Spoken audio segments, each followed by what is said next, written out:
शासन की योजनाओं को समाज के प्रत्येक तबके तक बिना भेदभाव पहुंचाने का कार्य किया। क्या वो किसान हो, क्या वो नौजवान हो, क्या वो मजदूर हो, क्या वो महिलाएं हो या फिर व्यापारी हो, सबके हितों के लिए कार्य करने वाली केंद्र की मोदी जी के नेतृत्व की सरकार और उसी सरकार से मार्गदर्शन प्राप्त करके आज प्रदेश के अंदर विगत पौने 2 वर्ष के दौरान इसी तर्ज पर हम सब कार्य कर रहे हैं।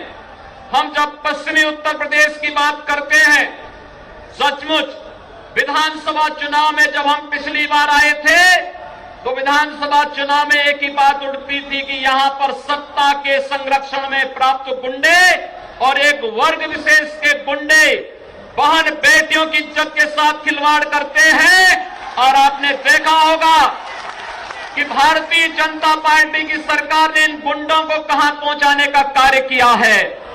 ये गुंडे जो राजनीतिक संरक्षण प्राप्त करते थे, ये माफिया जो व्यापारियों का अपहरण करते थे, आज ये गुंडे भीख मांग मांग करके अपनी जान की भीख मांग रहे हैं। किसी पर हिम्मत नहीं कि किसी का अपहरण कर सके। और इसीलिए हम कह सकते हैं कि भारतीय जनता पार्टी आपकी सुरक्षा के लिए जहां प्रतिबद्ध है, वहां बिजली 75 जनपदों में से 5 जनपद में बिजली मिलती थी। आज हमने सभी 75 जनपदों को 24 घंटे, 20 घंटे और 18 घंटे की विद्युत का वितरण सुनिश्चित किया है, बिना भेदभाव के किया है। हर एक नागरिक के चेहरे पर खुशहाली लाने का कार्य किया है। आपके पर्व और त्योहारों को पिछली सरकारें नहीं मनाने देती थी। हमने कावड़ यात्रा के माध्यम से कहा कि अपनी यात्रा को पुरजोर तरीके से बनाइए। आपकी आस्था का सम्मान भारतीय जनता पार्टी कर रही है। और न केवल कावड़ यात्रा और जन्माष्टमी के कार्यक्रम, अगर आपको देखना है तो प्रयागराज में लग रहा कुंभ वर्तमान में देश और दुनिया के सामने आज एक उदाहरण प्रस्तुत कर रहा है। हम सबको आभार व्यक्त करना चाहे आदरणीय प्रधानमंत्री जी का, जिनके मार्गदर्शन में, जिनकी अनुकंपा से कुंभ को एक वैश्विक स्वरूप प्राप्त हुआ है।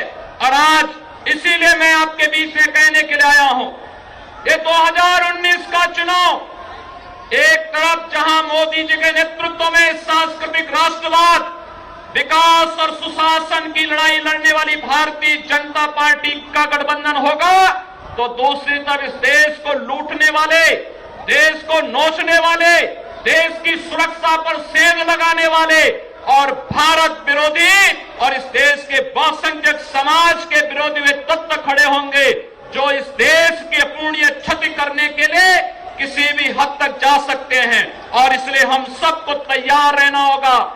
कोई सेंध न लगाने पाए, कोई आपको जाति के आधार पर न बांटने पाए। और इसकी शुरुआत होती है हमारे बूथ से, हमारे परिवार से। मेरा परिवार भाजपा परिवार और मेरा बूथ सबसे मजबूत यह भाव जब भारतीय जनता पार्टी का एक एक कार्यकर्ता लेकर के चलेगा, कोई कारण नहीं कि मोदी जी के नेतृत्व में और उस समय प्रदेश के प्रभारी के रूप में आदरणीय अमित शाह जी के उस समय की रणनीति में 2014 में भारतीय जनता पार्टी 73 सीटों पर यहां पर विजय प्राप्त की थी।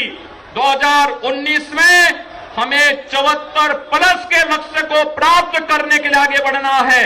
और यही आह्वान करने के लिए बंधुओं आज हम सब आपके बीच आए हैं।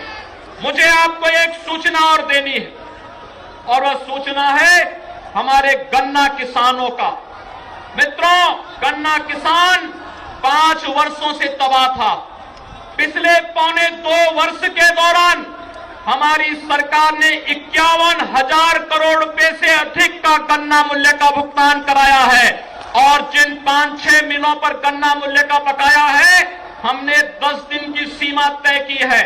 आरसी उनकी जारी कर दी है और हम लोगों ने कहा 10 दिन के अंदर उन गन्ना मूल्य का किसानों का भुगतान हो, अन्यथा फिर सरकार आगे की सख्त कार्रवाई करने के लिए मजबूर भी होगी। और यह एक बार पुनः मैं आप सबको इस बात के लिए आश्वस्त करता हूं जैसे कानून व्यवस्था और विद्युत वितरण की व्यवस्था, जैसे किसानों की कर्ज माफी की व्यवस्था, जैसे प्रोक्यूरमेंट के माध्यम से किसानों को एमएसपी से अच्छा दाम देने की कार्रवाई हुई, उसी तर्ज पर हम लोग आपके हितों को हर प्रकार से सुरक्षा प्रदान करेंगे।